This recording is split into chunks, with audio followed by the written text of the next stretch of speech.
You see, Traore has become a hero to Professor. I and him will drink coffee about Traore. But he's doing two good things, that he becomes an international icon. A young guy, younger than many of us. Traore has changed the price of uranium. France was buying uranium from Burkina Faso for $1 billion every year. He stopped the French to buy his uranium.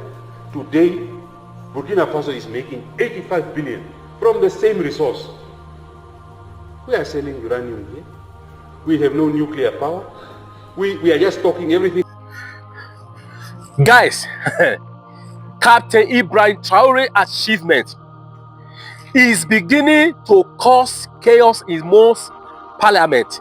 Guys, I want to show you a video where African leaders rally around Ibrahim Traore.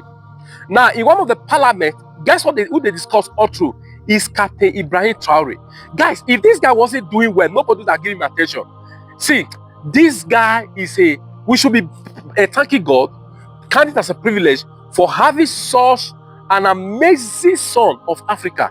Watch this video to the end. Listen to the way other African leaders are busy deliberating, dissecting the achievement of Captain Ibrahim Traore. Nobody want to identify with failure.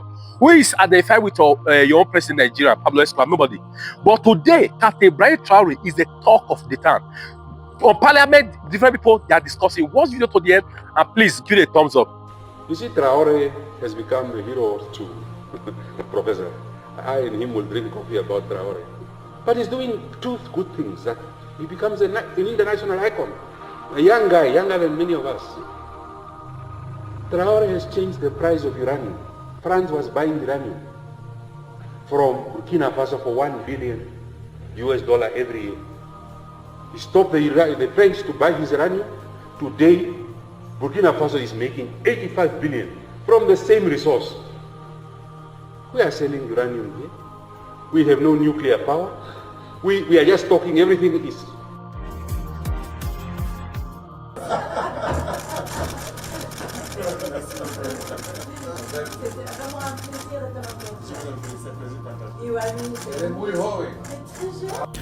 Wow, this is Traoreization of Africa. Welcome and greetings all of you, dear lovely family, friends, fellow Africans. Don't skip the video. Watch and listen this also. We appreciate that a revolution does not go on for an inordinate amount of time. If it is truly a revolution, it must be convulsive in many respects. Because if it is truly a revolution, it has to be compressed in time and concentrated in target. We have to set ourselves time frames. And we have to move from words spoken, examples enacted, into transformative action, concrete deliverables that affect the lives and living conditions of everyday people. Those are the people we are here about. Not ourselves, those people. We need to bring down barriers, boundaries, and barricades. We need to enable these people to trade with and amongst each other. We need to facilitate them in those endeavors. We therefore must build for them the requisite infrastructure, the digital infrastructure that is so desperately needed to take these amenities straight to them. We have begun to lay the foundations. COMESA, EAC, SADC, tripartite free trade area, now the African continental free trade area must become markers and references of this epic journey, this revolution that seeks to transform lives, empower people, real people. And so we are here today to declare our commitment to this cause. I know my brother, the President of the Republic of Zambia, is an able foot soldier in this revolution. I join you too.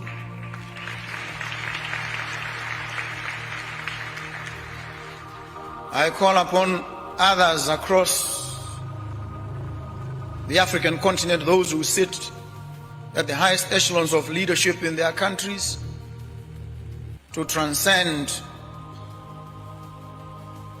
words, move to action. The Bretton Woods system, as we know them today, changes in the Union of the Soviet Socialist Republics, this one is a major change. Yes, we can complain about ARVs not being paid for by other taxpayers outside Africa. Yes, we can complain about development assistance shrinking. I actually think that this is a wake-up call to Africa, that we've been doing things wrongly for too many years, waiting for someone to do mundane things for us. We must do those things ourselves.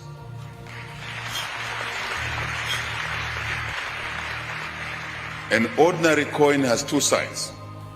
Yes, there's disruption coming through. Let's flip the coin on the other side. And that's where we think we in Africa must pay particular attention, the side of opportunity. Like coerced opportunity, but it's an opportunity, a great one for that matter. Why are we the continent that trades the least with itself?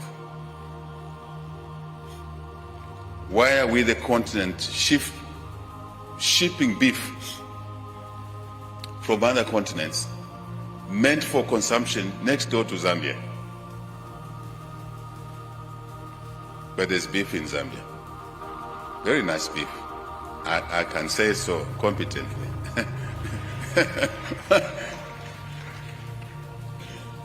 Why are we buying wheat from continents outside of Africa when Africa has almost 2/3 of the arable land available, and with ability to use that 1 hectare to produce at least 2 crops a year through irrigation? Why is it like that?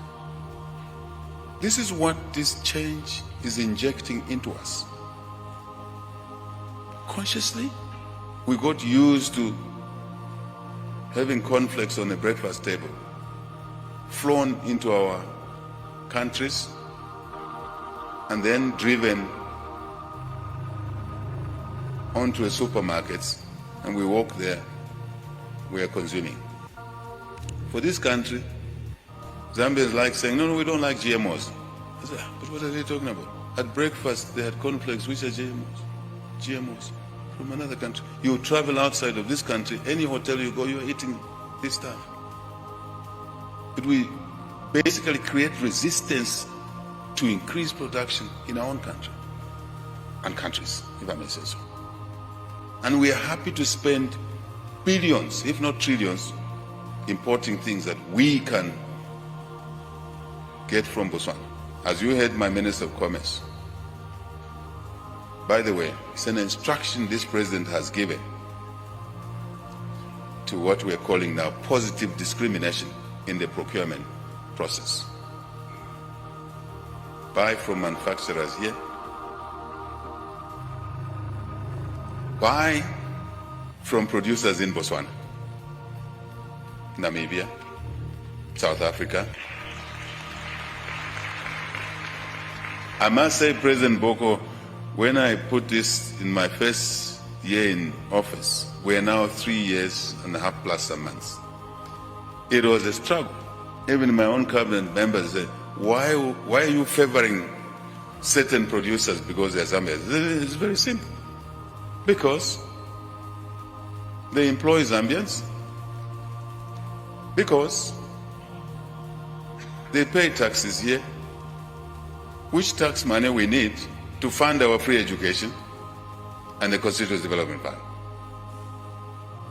But these are things people don't accept easily because they are tuned to see things in a different way. That which comes out of Africa is better than what is produced on the continent.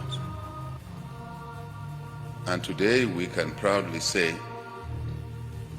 we produce our own fertilizer and ensure that we translate this Africa Free Trade Agreement into a platform for meaningful empowerment and transformation of the lives of our people. I conclude on a note that acknowledges the deep economic ties, the binds and bonds that connect Botswana and Zambia, the affinities of culture, language, the relationships that we've had and will continue to have, and which we augment and deepen. And I hope my presence here today establishes that relationship is inviolable. That relationship is strong, that it will endure well into the future. And I thank the people of Zambia for the hospitality they have extended since I came, the indulgence that they've granted by yielding on their busy roads so I could make my way here. I acknowledge it with utmost humility. And to all of you here today, thank you. Thank you so very much for the privilege of your company here and the pleasure of your kind attention. Thank you. Wow, welcome back, dear lovely family, friends, fellow Africans. This is more than revolution. This is a philosophy. Captain Traore is more than a revolutionary leader. He is a philosophy for the entire continent of Africa. As you heard at the beginning, dear lovely family, from the Parliament of Namibia, a member of Parliament of Namibia, referring Captain Ibrahim Traore to the government of Namibia, that a young man who came to power and changed things, and we see industries and many things happening in Burkina Faso within 2 years in power. So you can see that Captain Ibrahim Traore, as I said many times, is more than a leader, he is a prophet. Also, you heard from President Duma Boko talking about revolution, that we have to give revolution time, we have to collapse these borders, we have to work together. The things that Captain Ibrahim Traore is always addressing, the problem of African leaders, they don't want to support Captain Ibrahim Traore. They think that maybe if they support Captain Ibrahim Traore, they're supporting maybe coup in the continent of Africa. If there's a good thing, we have to support, whether those things are coming from military or from politics or anywhere, we have to support, because if these things is for the benefit of the people of Africa, we have to embrace. So you heard also from President INTl, the president of Zambia, talking about how is it possible that Africans, we are not trading among ourselves. So you wonder, one thing that I wonder, it's our leaders who are asking this question. Why don't they asking themselves at the African Union Summit, asking each other? You know, our leader, Captain Ibrahim Traore, and Burkina Faso in general were suspended in the African Union. So these political leaders, instead of asking us why we are buying from Western power, why we are buying from Europe, why we are importing things, I think this question must go to the African Union Summit, where all African leaders, especially these political leaders, will be gathered and starting questioning themselves why you allow importation of meat in your country, why you allow export of your natural resources into law form.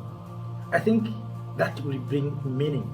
And I was been suggesting, I think if you're familiar with this platform, I suggested that we need a summit as Africans, Africa Diaspora Summit, where we Africans and our brothers and sisters, kings and queens in the diaspora will come together and strategize how are we going to achieve as Africa, maybe 50 years to come, 100 years to come, 200 years to come, the way the European did.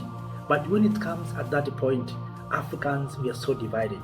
And you wonder that instead of uniting, African leaders continue this division. Recently, you heard the story of U.S. General talking about Captain Ibrahim Traore. No African Union leader, no African leaders who came out to support Captain Ibrahim Traore, but they refer him on their things. But when it comes to support Captain Ibrahim Traore, they're silent.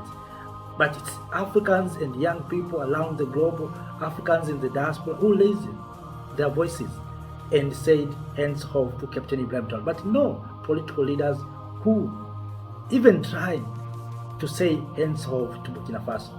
Many of them are still silent. Today, you see, Russia sent a special VIP plane with a special escort to pick up Captain Ibrahim Traore from Ouagadougou to Moscow.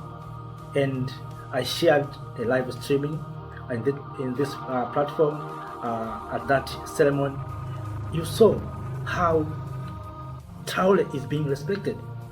The whole town and city of Moscow erupted when this young man touched the ground. Not because maybe they love Captain Ibrahim Traore, they love vision. We Africans, we look the shape, maybe sometimes we look maybe the faces, but we forget that the minds are very important for us. Brain, Captain Traore has brain, has vision, and those are things that many Africans and these people who have a goodwill like from Captain Ibrahim Traore. Traore is more than a leader. As I said, is a philosophy. And that's why you see, right now there's a big fear in the Western power that if this man will stay in power for 20 years, the whole continent will be revolutionized. And that's why you see in Namibia, people are talking Captain Ibrahim Traore. If you go to South Africa, I shared the video of Julius Malema talking about Captain Ibrahim Traore. If you go to Botswana, recently you heard yourself in this platform, I shared the video of President of Botswana, Duma Boko, talking about Captain Ibrahim Traore. You heard everywhere Captain Ibrahim Traore, everywhere. People are chanting Captain Traore, Traore, Traore. Why? It's because of vision. Our leaders must implement the ideas. You know, we have been waiting solution from outside. For how long will we as Africans continue to wait Europeans, Western power to tell us what is good and right, as if we don't have mind? Our mind are not working.